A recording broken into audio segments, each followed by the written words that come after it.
नमस्कार, स्वागत है आपका द फोर्थ स्टेट यूट्यूब मंच पर। मेरा नाम है रविंद्र सिंह शोरान। यह घटना है साल 1959 की, पंजाब के अमृतसर शहर के रेलवे स्टेशन।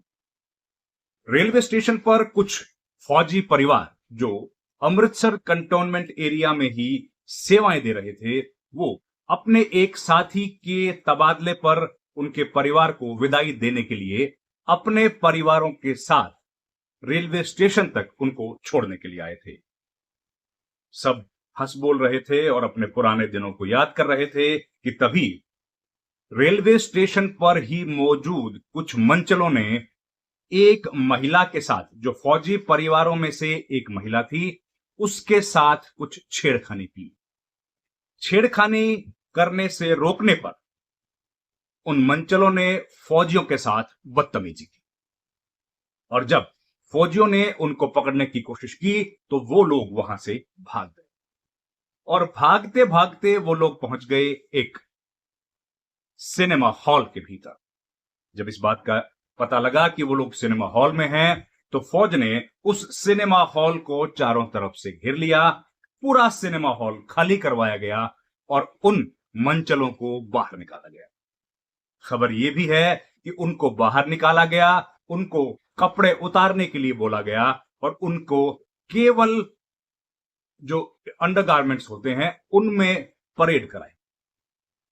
उसके बाद फौजियों को इस बात का एहसास हुआ, पता लगा कि ये व्यक्ति जिनको परेड कराई जा रही है, उनमें से एक जो बार बार अपने ओहदे और ताकत की ठसक दिखा रहे थे, वो पंजाब के तत्कालीन ताकतवर और प्रधानमंत्री के बेहद नजदीकी मुख्यमंत्री प्रताप सिंह कैरों के बेटे थे।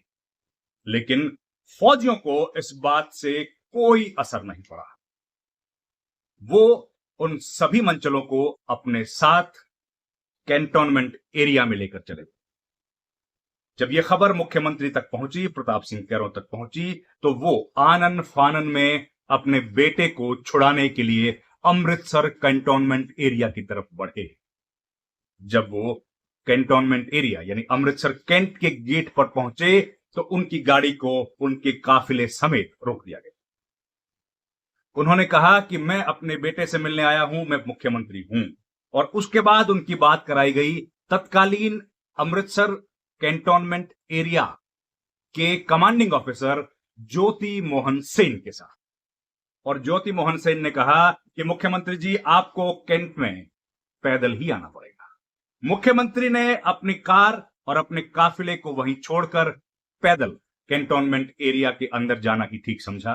वो वहां गए, लेकिन ज्योति मोहन सेन ने उनके बेटे को छोड़ने से साफ इनकार किया। गुस्से में प्रताप सिंह कैरों बाहर निकले, अपनी गाड़ियों में बैठे और तुरंत फोन लगा दिया अपने नेता और तत्कालीन प्रधानमंत्री पंडित जवाहरलाल नेहरू को।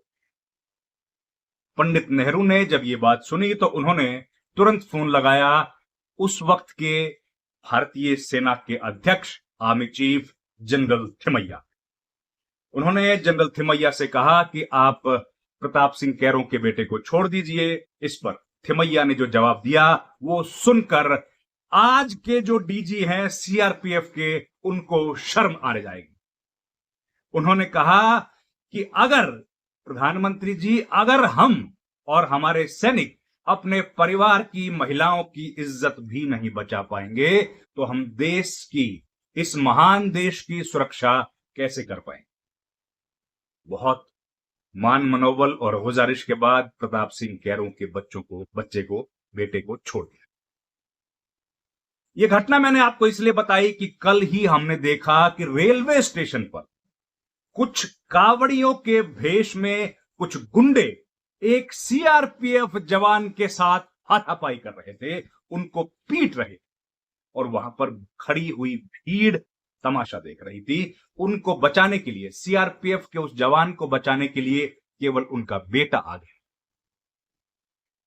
लड़ाई हुई, झगड़ा हुआ, कांवड़ियों ने उनके साथ मारपीट की। सीआरपीएफ के जवान ने भी अपनी तरफ से पूरा कोशिश की इस मारपीट का बदला लेने का, लेकिन इन दोनों में से शर्म की बात किसी के लिए नहीं लगती मुझे, क्योंकि वो तो गुंडे हैं, वो तो कांवड़ियों के भेष में हैं और सीआरपीएफ जवान जो अपनी अस्मिता के लिए लड़ रहा था उसने वही किया जो वो कर सकता था। लेकिन शर्म की बात तो डीजी सीआरपीएफ के लिए, जो डायरेक्टर जनरल हैं सीआरपीएफ के, जिनकी जिम्मेदारी है अपने 3 लाख लोगों के इस परिवार की सुरक्षा करना, उनकी तरफ से एक भी बयान अभी तक नहीं आया है। क्या इस तरह की कोई घटना जब प्रदेश में होती है, जब देश में होती है, तो वो उन सैनिकों के जो देश की सुरक्षा कठिन परिस्थितियों में करते हैं। सीआरपीएफ की तैनाती, जैसे आप जानते हैं, वहां होती है जो सबसे कठिन इलाका होता है, चाहे वो बर्फीली चोटियां हो, चाहे वो बाढ़ हो, चाहे कहीं भूकंप आया हो, सबसे पहले हम लोग देखते हैं सीआरपीएफ की तैनाती की जाती है। हम लोग देखते हैं कि सुकमा का जो इलाका है, लगातार सीआरपीएफ वहां पर नक्सलवादियों के साथ लड़ाई लड़ रही है, लंबे समय से लड़ाई लड़ रही है और उनको खदेड़ रही है।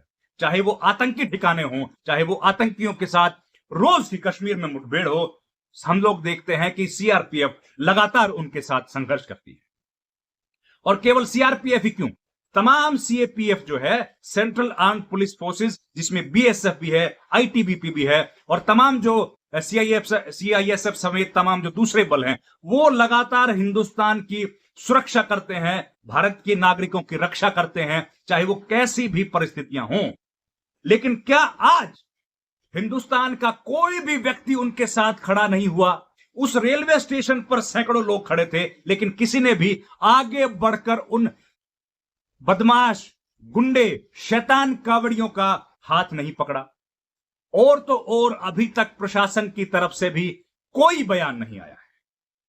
अभी तक कोई बयान नहीं आया है डायरेक्टर जनरल सीआरपीएफ की तरफ से। आखिर ऐसा क्यों हो रहा है? क्या डीजी सीआरपीएफ अपने मातहत काम करने वाले, मातहत तो खैर कोई काम नहीं करता है, लेकिन अपने साथ काम करने वाले सीआरपीएफ के उन बहादुर जवानों के हौसला, जो इस वक्त हम लोग देख रहे हैं कि इस घटना के बाद निश्चित तौर पर गिरेगा, उनका फर्ज नहीं बनता कि वो सामने आए और इस घटना की निंदा करें और उस बहादुर सैनिक को सम्मान दें? क्या यह बहुत जरूरी नहीं है सीआरपीएफ के उन बहादुर नौजवानों के लिए, बहादुर जवानों का हौसला बुलंद करने के लिए, जो कठिन परिस्थितियों में भी भारत मां की रक्षा करते हैं? लेकिन अफसोस, अभी तक आधिकारिक तौर पर कोई बयान सीआरपीएफ ने नहीं दिया है।